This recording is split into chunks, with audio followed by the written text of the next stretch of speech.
Bonjour, Minasama, je suis très heureuse de vous retrouver aujourd'hui pour une vidéo très intéressante sur l'histoire des kanji.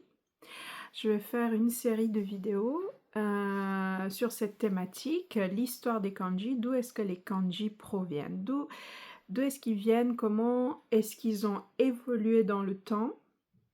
Et donc aujourd'hui, nous allons parler d'un kanji que tout le monde apprend au tout début de son apprentissage en japonais, et notamment le kanji hito.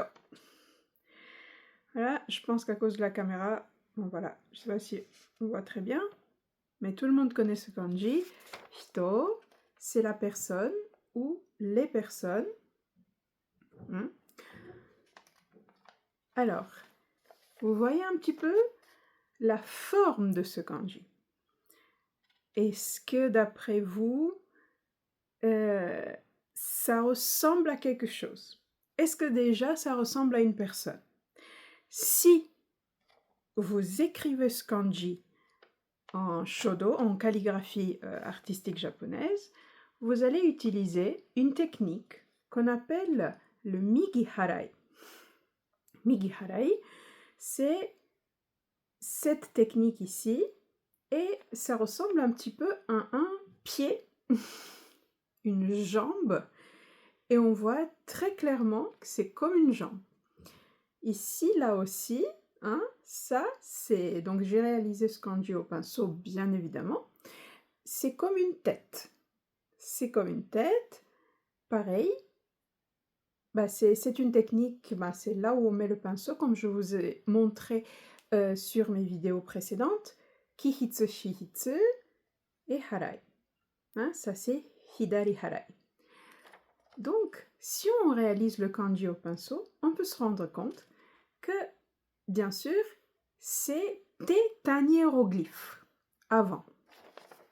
Exactement. Ce kanji vient d'abord des divinations, en fait, c'est des incantations que qu'une population en Chine réalisait sur des carapaces de tortues. On inscrivait des incantations, on inscrivait des hiéroglyphes sur des carapaces de tortues, et on appelait ça des kokotsumoji. Kokotsumoji. Donc voilà. Vous avez un livre très intéressant, c'est un livre que j'ai acheté au Japon. Enfin, c'est pas vraiment un livre, c'est comme un pliant, regardez. C'est comme ça. C'est super intéressant. Et il vous montre en fait des carapaces de tortues et ce qu'on inscrivait sur ces carapaces. Ça, c'est les ancêtres des kanji. C'est les anciens hiéroglyphes.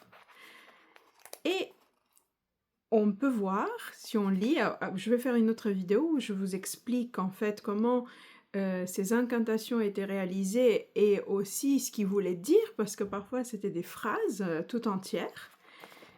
Et ben voilà, on retrouve le tout premier kanji, le caractère du kanji hito aujourd'hui. On s'appelle, voilà, le kanji aujourd'hui hito. Et en kokotsumoji, parce que les kanji n'avaient pas vraiment, n'avaient pas la même forme avant. Ils ont été créés la toute première fois. Et c'était celui-ci. Et bien celui-ci, c'est le hito, le tout premier hito, qu'on peut voir en miroir aussi, hein, donc comme ça.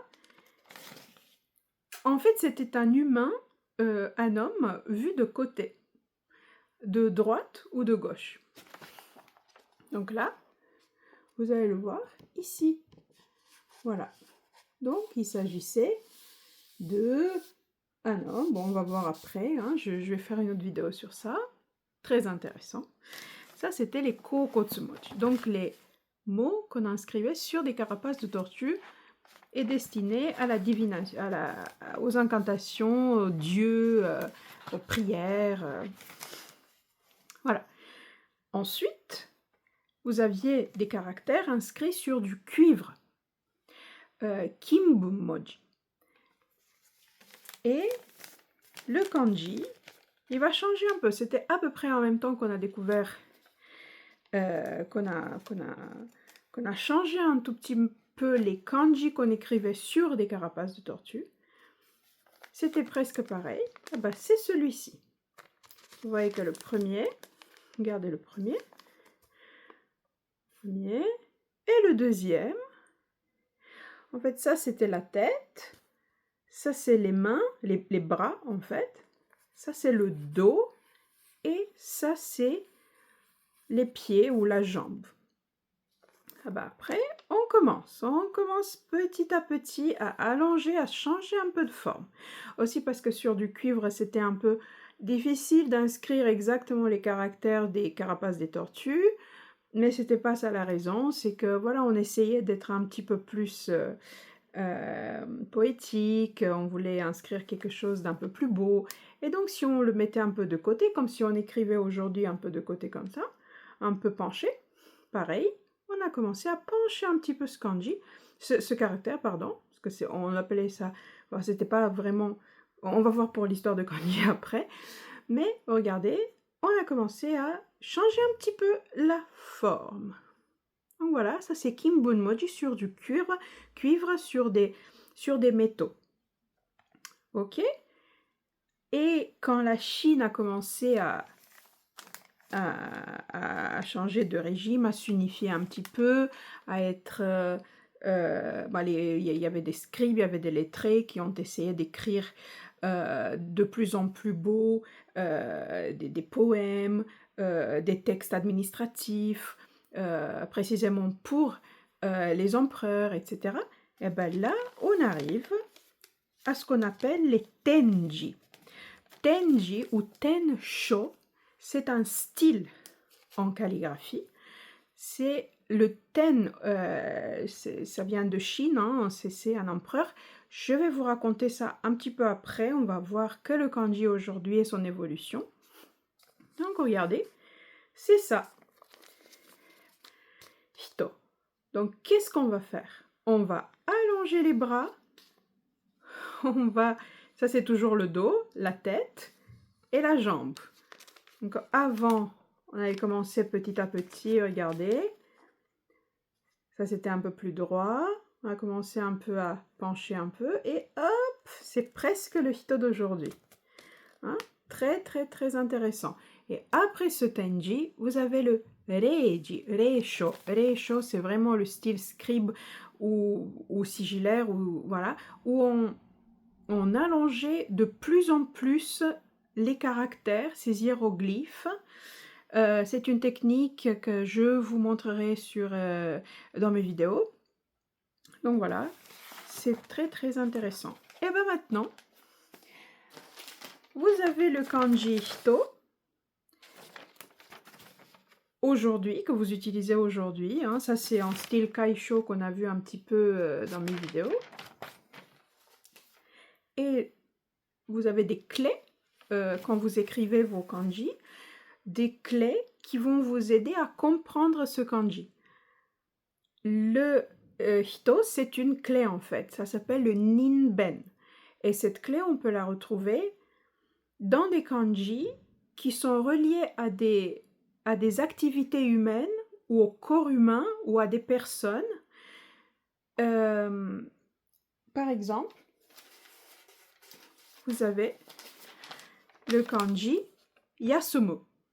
Le kanji yasumu, c'est en fait, donc ça veut dire quoi? Ça veut dire se reposer. Donc, yasumu, kyu. Quand on se repose, c'est une personne qui se repose. Vous avez ici le nimben. Ça, c'est la clé de l'homme. Voilà. Et ça, c'est le ki, ou l'arbre. Ce qui est très intéressant avec le ki, ou l'arbre, c'est que en fait,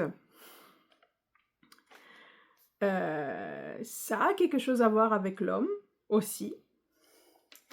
Vous avez le kanji oki, dai.